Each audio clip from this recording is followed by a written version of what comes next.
morning guys! Teacher A here and welcome to Guro Pinoy sa Amerika.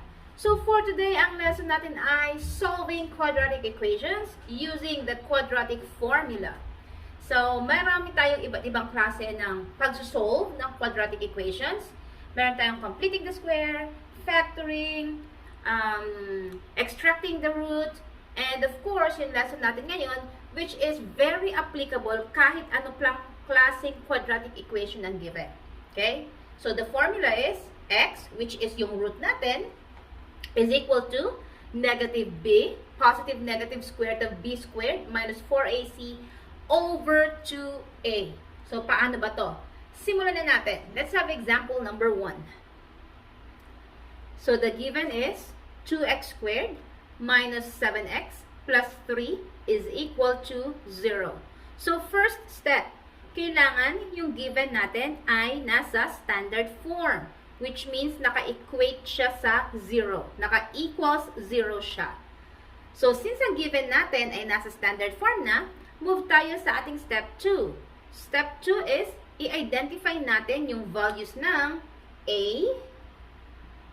B, and C. So, based sa given, si A, siya yung numerical coefficient ni x squared. Yung number na kasama ni x squared. And that is 2. Si B, yung coefficient ni x. Yung kasama niya. So, 7 kasama yung sign. So, that's negative 7. Okay? And then C, siya yung constant. Wala siyang kasamang variable or walang letter. And that is 3. So, ganun lang kasimpleng step 2. Step 3, don't forget, ito ang mahalaga, write down the quadratic formula, which is negative b, positive negative, square root of b squared minus 4ac over 2a. So, napaka-importante isulat yung formula para hindi tayo maliligaw. Okay? And then, so we have first, second, third, fourth step na tayo. Fourth step, after writing down the formula, i-plug in na natin yung values ni A, B, and C. So, papalitan na natin yung mga letters natin, yung mga variables natin ng mga numbers. So, we have equals. Don't forget, may negative sign talaga yung formula. And then B, what is B? Negative 7. So, negative 7. And then, kopyahin, plus, minus, square root of, B ulit. Si B ay negative 7, quantity squared. And then, minus 4. Yung 4 ay nandiyan na siya sa formula. Times A, which is 2. Times C, which is 3. All over 2 times A, which is, again, 2. Yan. And then, sixth step, after i-plug in yung mga values, wala na tayong variable or letter na makikita, i-solve na natin siya. So, negative and negative, simplify, that will become positive. And then, positive, negative, square root of, yung mga numbers sa loob. Negative 7 squared, ibig sabihin, negative 7 times negative 7, that will give us 49. And then, negative 4 times 2 is negative 8. Times 3 is negative 24. Over 4. 2 times 2 is 4. Then, again, solve natin yung nasa loob. So, we have 7 plus minus 49 minus 24 is 25 over 4. This time, kunin natin yung square root ng 25. So, we have it here. Kopyahin si 7. Then, plus, minus. Ang square root ng 25 ay 5. Kasi, 5 times 5 ay 25. Over 4. Yan. Pag wala tayong radical sign, paghiwalayin na natin tong plus tsaka minus na to. So, magiging 7 plus 5 over 4, and then, yung kabila naman, yung minus. We have 7 minus 5 over 4. So, simplifying, we have 7 plus 5 is 12 over 4. Therefore, ang first root natin, si x sub 1 is equal to 12 minus 4 is 3. Yan. So, ang first root natin ay 3. What about yung second root? We have 7 minus 5 is 2 over 4. So, fraction siya. I-reduce na lang natin siya sa lowest term. 2 and 4 can be divided both by 2. So, 2 divided by 2 is 1. And then, 4 divided by 2 is 2. So, therefore, ang second root natin, or si x sub 2, ay 1/2. So, ganun lang siya kasimple. Mahaba siya, pero sure naman yung sagot. Okay? Basta i-follow lang natin step by step. Okay? Example number 2. So, ang given ay x squared plus 3x is equal to negative 2. Again, first step, equate natin siya sa 0, which means, itong negative 2, ita-transpose natin sa left side, at yung maiiwan sa kanan ay 0. So, gawin natin. We have x squared plus 3x. O, si negative 2, jump over the equal sign. Magiging positive 2. So, plus 2 na siya. Then, equals 0. Okay? So, yan ang ating first step. Second step, identify natin yung values ng a, b, at na c. Again, si a, yung kasama ni x squared, may nakikita ba tayong number? Wala. So, that means that is just 1. B, kasama ni x, that's 3. Si c, walang kasama. So, that's 2. Okay? That's the second step. Third step, isulat natin yung ating formula. Yung ating quadratic equation. We have x, which is the root, is equal to negative b, positive negative, square root of b squared minus 4ac over 2a. Yan. So, after nating masulat yung ating formula, i-plug in na natin yung mga values. So, we have negative, and then ang b natin ay 3. So, kopyahin. Then, plus, minus. Baan natin. B na naman. So, that's 3 squared. Kopyahin yung exponent. Minus 4. Ang a natin is 1. Times c is 2. Over 2 times a, which is 1. Now, kapag wala na mga variables or letters, isolve na natin. So, kopyahin muna yung nasa labas, habang sinusolve yung nasa loob ng radical sign. Plus, minus. We have here, 3 squared means 3 times 3, and that will give us 9. And then, negative 4 times 1 is negative 4 times 2 is negative 8. So, minus 8 to. Over 2 times 1 is 2. Now, so, isolve pa rin natin yung nasa loob. So, we have here, negative 3, positive, negative, 9 minus 8 ay 1.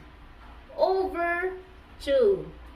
And then, after that, kunin natin yung square root ng 1. So, kopyahin ulit si negative 3.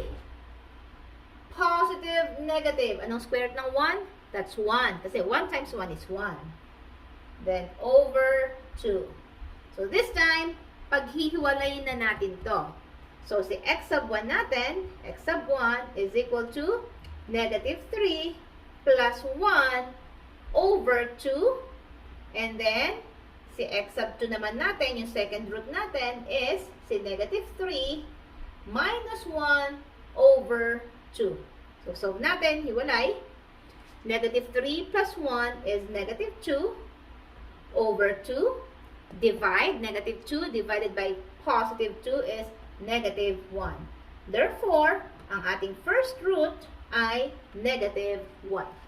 Second root, negative 3 minus 1, same sign, just add. That will give us negative 4 over 2. I-divide. Therefore, si x sub 2 is equal to negative 2. There you go. Ganun lang siya kasimple. Okay? Last example. So, number 3, we have 3x squared plus 9 is equal to 0. Again, first step, naka-equate na ba siya sa 0? Yes. So, move na tayo sa second step. I-identify natin yung values ng ating A, B, and C. So, A, B, and then C. So, based on given, si A, yung kasama ni x squared ay 3. Si B, yung kasama ni x, may nakikita ba tayong x dito? Wala. So, that means 0 siya. Okay? And then si C, yung constant, walang kasamang letter, walang variable, that's 9. Okay? Yun ang ating second step. Third step, isulat natin ang ating quadratic formula. We have x is equal to negative b, positive negative, square root of b squared minus 4ac over 2a. Yan. After writing down the formula, ang susunod na step, palitan natin lahat ng mga letters or variables ng mga values nila, mga numbers. So, we have here, negative, ano si B? 0. Positive, negative, square root of, si B ulit, that's 0, squared, minus 4 times A, that's 3, times C, that's 9, over 2 times A, that is again 3. Next, negative 0. Actually, wala namang sign si 0. Si 0 ay either wala siya, hindi siya positive, hindi siya negative. So, since 0 naman siya, i-cancel out na lang natin yon. I-solve natin yung nasa loob. So, we have positive, negative, square root of 0 squared. So, 0 times 0 is still 0. And then, negative 4 times 3 ay negative 12. Times 9 is negative 108. Over 2 times 3 ay 6. Then, after that, solve pa rin natin yung nasa loob. Positive, negative. 0 minus 108 is negative 108 over 6. Now, meron bang square root ang 108? Wala. Pero, pwede nating i-factor yung 108 na kung saan yung isa sa mga factors niya ay pwedeng makuha yung square root. Perfect square, yung isa sa mga factors niya. So, paano yon? So, we have here, positive, negative, square root of, si 108, pwede siyang 36 times 3. So, 36 times 3, and then, may negative sign, don't forget, so that's negative 1. Okay? And then, over 6. Now, this time, kunin natin ang square root ng 36. Ano ba square root ng 36? So, 36 ay 6 times 6. So, we have positive, negative. Square root ng 36 ay 6. Si 3, wala siyang square root. Si negative 1, that's I. Imaginary number. And then, square root of 3 over 6.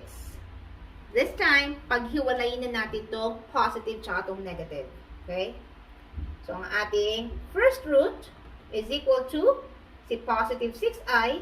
Hindi na natin ilalagay yung plus 6i kasi wala naman siyang number sa left side niya. Square root of 3 over 6. Pwede bang masimplify? Yes. Yung 6 tsaka yung 6 pwedeng ma-cancel out. So, therefore, ang ating first root ay square root of 3. Yan. Siya na rin naiwan. Kasi na-cancel out na yung denominator. And then, sa kabila naman, si x of 2 is equal to, si negative naman, negative 6i square root of 3 over 6. Again, pwede bang ma-cancel out yung 6? Yes. Cancel, cancel. So, ang natira natin ay negative I square root of 3. So that's our second root. There you go.